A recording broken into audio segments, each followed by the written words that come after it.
ఏడవైంది Congress party నాయకుల పట హిందుత్వం ఏడవైంది వాళ్ళ హిందూ రక్తం లేదా మీద మీరు డుబ్బుగా మీరేమన్నా బొట్టు పెట్టుకుంటలేరా పై అడుగుంటే మీ కుటుంబ సభ్యుని భార్య పిల్లలను గుండె మీద చేసి అడుగుమని చెప్పండి. మీ ప్రభుత్వం చేసేది కరెక్టా అని చెప్పండి.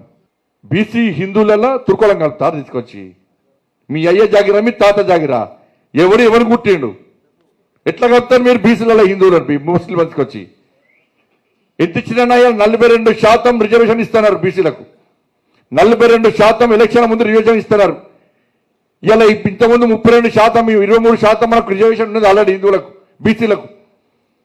ఇలా 42% ఇస్తా ఉన్నారు 10% ముస్లింలు తీసుకొచ్చి ఈ బీసీలలో కలిపితే వీళ్ళు ఇచ్చింది ఎంత 32% మాత్రమే బీసీలకు రిజర్వేషన్ ఇస్తూ 42% ఇవ్వడానికి కేంద్రానికి నివేదికలు పంపుతారట.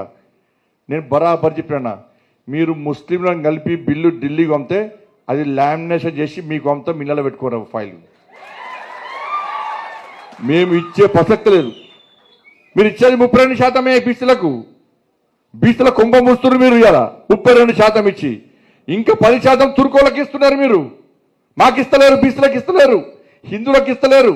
అరే హైదరాబాద్లో రాజశేఖర రెడ్డి ప్రభుత్వం రాజశేఖర రెడ్డి 4% రిజర్వేషన్ ఇస్తే ముస్లింలను బీసీలకు గుర్తించి 4% రిజర్వేషన్ ఇస్తే హైదరాబాద్ జిహెచ్ఎంసీ ఎన్నికల్లో 32 మంది గెలవాల్సిన హిందువులైన బీసీలు గెలవాల్సిన స్థానాల్లో తుర్కోలు గెలిచారు. మరి వాళ్ళ 10% ఇస్తే హిందువులు ఎక్కడ గెలవరు, మొత్తం వాళ్ళ రాజ్యం అవుతుందన్న చెప్పాలి. ఇలా కాంగ్రెస్ పార్టీలో ఉన్న హిందువులు చెప్పాలి, కాంగ్రెస్ పార్టీలో బాగా పూజలు చేసే హిందూ నాయకులు చెప్పాలి, రోజంతా నన్ను తిట్టేటువంటి హిందూ నాయకులు చెప్పాలని నేను మాట్లాడింది తప్ప.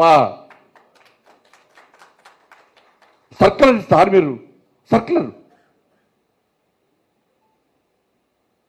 ఇవన్నీ మాట్లాడితే పక్క మాట్లాడుతాను. దీనిలో ఏ మొహమాటం లేదన్న.